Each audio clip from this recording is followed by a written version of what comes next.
యేసుక్రీస్తు నామములో మీ అందరికీ వందనాలు తెలియచేసుకుంటూ ఉన్నాను. ఈరోజు వాక్య ధ్యాన నిమిత్తం ఆదికాండములో నుంచి 3వ అధ్యాయము 15వ వచనం చదువుకుందాం. మరియు నీకును స్త్రీకిని నీ సంతానమునకును ఆమె సంతానమునకును వైరము కలుగ చేసేదను. Praise the lord. ఇక్కడ దేవుడు చెబుతున్న మాట ఏంటి అని అంటే, స్త్రీకి సాతానికి, సర్పము అంటే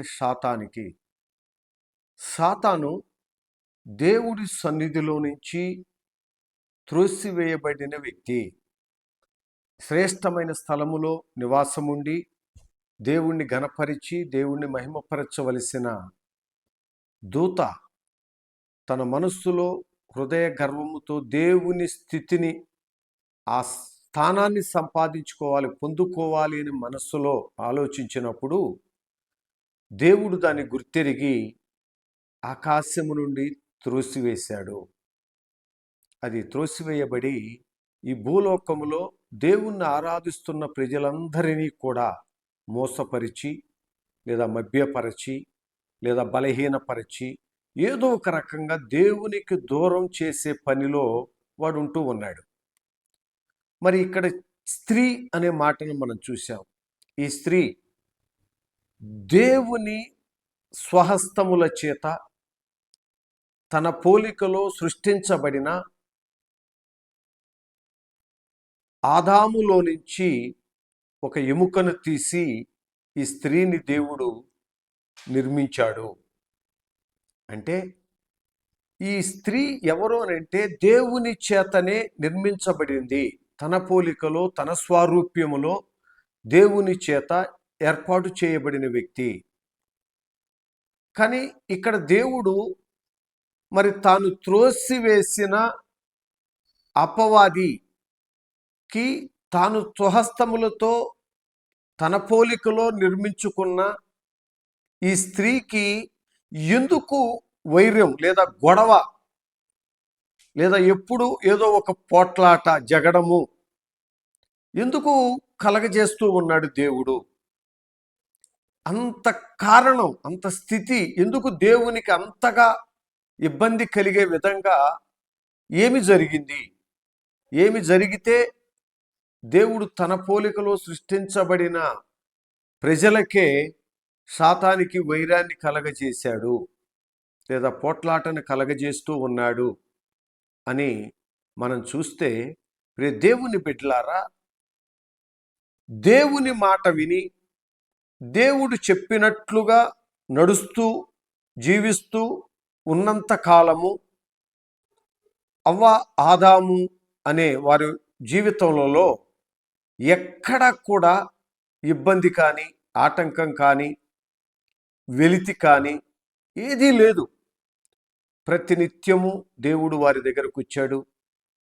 వారితో చల్లటి వేళ వారి దగ్గరకు వచ్చి వారితో మాట్లాడి చక్కగా వారితో సహవాసాన్ని కలిగి దేవుడు నడుస్తూ వచ్చాడు, వాళ్ళని నడిపిస్తూ వచ్చాడు.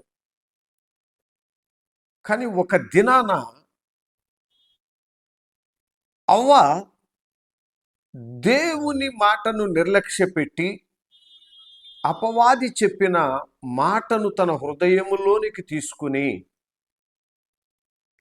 అవి ఎంతో చక్కగా ఉన్నట్లు, ఎంతో వినసొంపుగా ఉన్నట్లుగా, లేకపోతే ఎంతో ఆకర్షితముగా ఉన్నట్లుగా ఫీల్ అయ్యి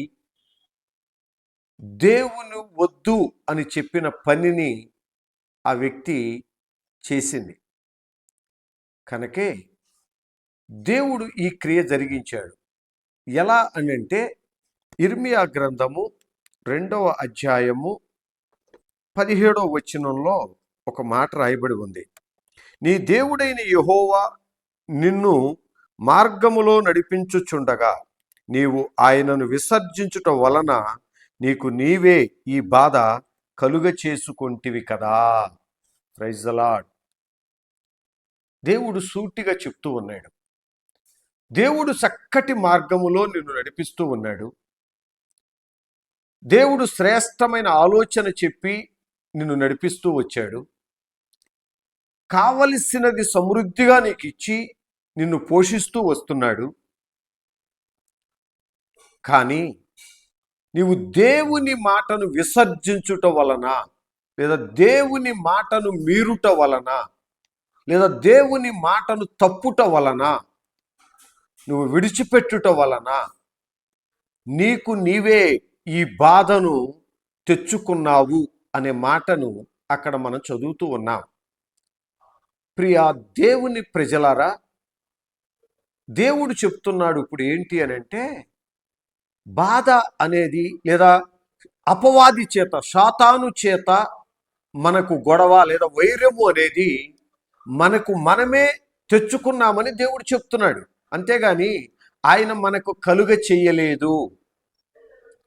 కానీ ఆది కాండంలో మనం చదివిన మాట ప్రకారం దానికి నీకు వైరం కలుగజేస్తానని అన్నాడు, కరెక్టే. ఎందుకు అనేది మనం ఆలోచన చేస్తే, మన ఆత్మీయ జీవితంలో మనం దేవుని మాట వినకుండా, లేదా దేవుని మాటకు విధేయత కలిగి లేకుండా, లేదా దేవుని మాటను మీరి విడిచి మనకిష్టమైనట్లుగా ఒకవేళ మనం జీవించటానికి ఇష్టపడుతూ ఉన్నామా? లోకములో అనేక రకమైన మాటలు మనం వింటూ ఉన్నాం. అపవాది ఎన్నో రకాలైన మాటలు నీకు వినిపిస్తూ ఉంటాడు. మరి ఆ మాటల చేత నువ్వు ఒకవేళ ఆకర్షించబడుతూ ఉన్నావా? లేదా ఆ మాటలు నీకు చాలా వినసొంపుగాను ఆకర్షణీయంగాను అనిపించి ఆ మార్గములో పరిగెత్తటానికి నీ మనస్సు ఉత్సాహపడుతూ ఉందా? నీ హృదయం ఆతురపడుతూ ఉందా? అలా ఉండటం మూలంగానే ఈ లోకములో అపవాది మన జీవితాలలో అనేకమైన క్రియలు చేస్తూ మనకు వైరాన్ని కలగజేస్తూ, బాధను కలగజేస్తూ, ఇబ్బందులను కలగజేస్తూ, వేదనలను కలగజేస్తూ దేవునికి మన్ని దూరపరుస్తూ ఉన్నాడు. దేవునికి మన్ని దూరం చేస్తూ ఉన్నాడు. మనం అది గుర్తించక ఆది కాండంలో చదివిన మాట ప్రకారం ఏమనుకుంటున్నాము అంటే, దేవుడే సాతానికి నాకు వైరం పెట్టాడు గనక ఇక నేను ఇలాగే పోట్లాడుతూ ఉండాలి, ఇలాగే బ్రతుకంతా దాంతో వేదన పడుతూనే ఉండాలి అని మనం అనుకుంటూ ఉంటున్నామేమో. కానీ దేవుడు అంటున్నాడు, ఆ బాధను తెచ్చుకుంది నీవే కనుక దానికి కావలసిన విడుదల ఏంటి అనేది కూడా దేవుడే మనతో చెప్తూ వస్తున్నాడు. ఏమిటి అంటే, ఇర్మియా గ్రంథము 4వ అధ్యాయము 18వ వచనంలో ఒక మాట ఉంది. ఏమనంటే, నీ ప్రవర్తనయు నీ క్రియలను వాటిని నీ మీదికి రప్పించెను, నీ చెడుతనమే దీనికి కారణము, అది చేదు గనక నీ హృదయమును అంటుచున్నది. మన ప్రవర్తన, మన క్రియలు ఏంటి? మన ప్రవర్తన అంటే, ఆనాడు హవ్వ ఆదాములతో దేవుడు ఏం చెప్పాడు? నేను చెప్పినది తప్ప ఇక ఏది మీరు తినొద్దు, ఏది మీరు చేయొద్దు అని చెప్పాడు. కానీ వారి ప్రవర్తన ఎలా మార్చబడింది అంటే, దేవుడు చేయవద్దన్న దానిని చేసే విధంగా వాళ్ళ ప్రవర్తన మార్చబడింది. వారి క్రియలు అనంటే, దేవుడు ఏదైతే తినవద్దు అని చెప్పాడో అది తినటానికే వాళ్ళ హృదయం ప్రేరేపించబడి, అంతకుముందు రమ్యముగాను అందముగా కనబడని ఆ పండ్లు ఇప్పుడు వారికి చాలా రమ్యముగా కనపడుతూ ఉందంట తినటానికి.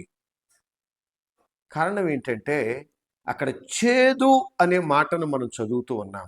అంటే చెడు లేదా పాపము, అది మన హృదయానికి అంటుకుంది గనక. ఎలా వచ్చింది? ఏదేను తోటలో అవ్వ ఆదాముల దగ్గర చెడు ఎలా ఉంది? చెడు లేదు కదా, అక్కడ పాపం లేదు కదా, దేవుని పరిశుద్ధతే అక్కడ ఉంది, దేవుడే అక్కడ ఉంటున్నాడు కదా, వస్తూ ఉన్నాడు కదా అని అంటే, ఎప్పుడైతే అపవాదికి వారు అక్కడికి రానిచ్చే స్థానం ఇచ్చారో, అపవాది మాటలు విని అది హృదయములోనికి ఎప్పుడైతే వాళ్ళు తీసుకున్నారో, ఎమ్మటి అపవాదిలో ఉన్న చెడు వారి హృదయాన్ని తాకింది. వారి హృదయాన్ని చెడు తాకింది గనకే ఆ పాపపు ఆలోచన కలిగింది, చెడు ఆలోచన కలిగింది. దేవుడు ఏం చేయొద్దన్నాడో అదే చేయాలి అనే తలంపు వారిలో కలిగింది. మరి ప్రియ దేవుని బిడ్డలారా, ఇప్పుడు మనం ఈ కాలములో, ఈ కృపాకాలములో దేవుణ్ణి ఆరాధిస్తున్న మనం ఈ పరిశుద్ధ లేఖనం గ్రంథములో నుంచి ఎన్నో మాటలు దేవుడు మనకు చెప్తూ వస్తూ ఉన్నాడు. మనం ఆయన బిడ్డలుగా, శ్రేష్ఠులుగా మనం బ్రతకాలని, మనతో నిత్యము ఆయన మాట్లాడుతూ సంతోషకరమైన జీవితం మనం జీవించాలని, సమృద్ధి అయిన జీవితం మనం జీవించాలని, ఏ కొదువ లేకుండా, ఎలాంటి వైరాలు మనకు లేకుండా మనం జీవించాలని ఇప్పటికీ దేవుడు కోరుకుంటూ ఉన్నాడు మన నుంచి. మనకు అదే ఇవ్వాలని ఆయన ఆశపడుతూ ఉన్నాడు. మరి ఈ జీవ గ్రంథంలో లేదా ఈ పరిశుద్ధ గ్రంథంలో ఆయన మనకు నేర్పిస్తున్న విషయాలు, లేదా ఆయన మనకు చెబుతున్న విషయాలు, లేదా ఆయన మనకు బోధిస్తున్న విషయాలు మన హృదయములోనికి తీసుకుని దేవుడు చెప్పినట్లుగానే, దేవుడు చేయవద్దన్న వాటిని చెయ్యకుండా, దేవుడు చూడవద్దన్న వాటిని చూడకుండా, దేవుడు మాట్లాడవద్దు అన్న విషయాలను మాట్లాడకుండా, దేవుడు నడవవద్దు అన్న మార్గములో నడవకుండా, దేవుడు ఏ విధంగా మనం నడవాలని, ఏ విధమైన వాటిని మనం చూడాలని, ఏ విధమైన క్రియలు మనం చేసేవారిగా ఉండాలని కోరుకుంటున్నాడో, మనకు బోధిస్తూ తెలియపరుస్తూ ఉన్నాడో, వాటినే మనం చేసేవారిగా గనక ఉంటే, వాటినే మనం అనుసరించేవారిగా గనక ఉంటే, ఎక్కడ అపవాదితో మనకి వైరం అనేది కలగకుండా దేవుడు మనకి చేస్తాడు. దానితో మనకు వైరాన్ని కలగనివ్వడు. ఒకవేళ కలిగినా అవ్వ ఆదాములు ఓడిపోయినట్లుగా, లేదా అవ్వ ఆదాములు సమృద్ధిలో నుంచి త్రోసివేయబడినట్లుగా, శ్రేష్టమైన తోటలో నుంచి బయటకు లాగివేయబడినట్లుగా దేవుడు మనని త్రోసివేయకుండా, లాగివేయకుండా జయమును మనకు అనుగ్రహిస్తాడు. సాతాను పైన జయమిచ్చి మన ఆ సమృద్ధి అయిన ప్రదేశంలోని, ఆ శ్రేష్టమైన స్థలములోనే మన నివసింప చేయటానికి ఆయన ఇష్టపడుతూ ఉన్నాడు. మరి ప్రియ దేవుని బిడ్డలారా, మన ప్రవర్తన లేదా మన క్రియలు దేవునికి ఏ విధంగా కనబడుతూ ఉన్నాయి? ఇప్పుడు ఎలాంటి ప్రవర్తన మనం కనబరిచే వారిగా ఉంటున్నాం? ఎలాంటి క్రియలు మనం దేవునికి కనబరిచే వారిగా ఉంటూ ఉన్నాం? మరి ఈ చెడు అనేది మన హృదయములో నుంచి తొలగించబడాలి, దూరమైపోవాలి. ఇవేవి మన హృదయంలో ఉండటానికి దేవుడు ఇష్టపడడు. మరి ఇది బయటికి వెళ్ళిపోవాలంటే, దూరపరచబడాలంటే మనం ఏం చేయాలి? అదే ఇర్మియా గ్రంథము 7వ అధ్యాయము 16వ వచనంలో ఒక మాట రాయబడి ఉంది. కాబట్టి నీవు ఈ జనము కొరకు ప్రార్థన చేయకుము, వారి కొరకు మొరనైనను ప్రార్థననైనను చేయకుము, నన్ను బ్రతిమాలు కొనకుము, నేను నీ మాట వినను. Praise the lord. దేవుడు అంటున్నాడు, దేవునికి ఇష్టము కానివి మన హృదయములో ఉన్నప్పుడు, దేవునికి ఇష్టము కాని చెడు ఆలోచనలు లేదా చెడు తలంపులు లేదా మన జీవితంలో చెడు క్రియలు లేదా మన జీవితంలో చెడు అలవాట్లు ఏవైనా మన జీవితంలో ఉంటే దేవుడు అంటున్నాడు, నువ్వు ప్రార్థన చేసినా నేను వినను. నువ్వే కాదు, సేవకుడితో కూడా దేవుడు చెప్తున్నాడు అక్కడ, నువ్వు చేసినా సరే ఈ ప్రజల పక్షముగా ప్రార్థన నువ్వు చేసినా నేను వినను. ఈరోజు ఎంతోమంది దేవుని బిడ్డలు ఏమనుకుంటున్నారో తెలుసా? నేను ఎన్నో రోజుల నుంచి ప్రార్థనలు చేస్తూ ఉన్నాను, సేవకుడు ఎంతో నా గురించి ప్రార్థన చేస్తున్నాడు, కానీ క్రియ జరగట్లేదు. అంటే ఈ సేవకుడికి ప్రార్థన చేయటం రాదు అంటున్నారు. ఎక్కడో చేస్తే ఏదో జరుగుద్దని పరిగెత్తటానికి ఇష్టపడుతున్నారు. కానీ ఎందుకు సేవకుని ప్రార్థన కానీ నా ప్రార్థన కానీ దేవుడు విని జవాబు ఇవ్వటం లేదు అని ఎప్పుడైనా సరే మనం దేవుని సన్నిధిలో మనం పరిశీలన చేసుకోగలుగుతున్నామా? అసలు మనం పరిశీలించుకోగలుగుతున్నామా? నాలో ఏమి ఉండి లేదా నాలో ఎలాంటివి ఉండి దేవుడు నా ప్రార్థన వినటం లేదు, లేదా నా కొరకు చేసే సేవకుల ప్రార్థన వినకుండా ఎందుకు జవాబు ఇవ్వకుండా దేవుడు అలా ఉండిపోతున్నాడు అని ఎప్పుడు కూడా మనం పరిశీలన చేసుకోము, మనం పరిశీలించుకోము కూడా. ఏంటి అని అంటే సేవకుల మీద వంక చూపించటం, లేదా ఈ సేవకుడు బాగా చేయటం లేదు, లేదా ఆ సేవకుడైతే నాకు బాగా చేస్తున్నాడు అని చెప్పుకుని అటు ఇటు ఏదో పరిగెత్తుతున్నామే తప్ప దేవునికి నాకు మధ్యలో ఏదో అడ్డముగా ఉంది, దేవునికి నాకు మధ్యలో ఏదో ఉంది కనుక దానిని నేను తీసివేసుకుంటే దేవుడు నా ప్రార్థన తప్పక వింటాడు, నాకు జవాబిస్తాడు అని వాక్యము ద్వారా మన జీవితాలను మనం పరిశీలన చేసుకోకుండా ఎటు పరిగెత్తినా, ఎంత పరిగెత్తినా ఎటువంటి ప్రయోజనాన్ని మనం పొందలేం. అందుకనే ఇర్మియా గ్రంథంలోనే 4వ అధ్యాయంలో 14వ వచనంలో దేవుడు చెప్తున్నాడు, ఏమన్నా తెలుసా? నీవు రక్షింపబడునట్లు నీ హృదయములో నుండి చెడుతనము కడిగి వేసుకొనుము, ఎన్నాళ్ల వరకు ఈ దుష్టాభిప్రాయములు నీవు కలిగియుందువు. Praise the lord, hallelujah.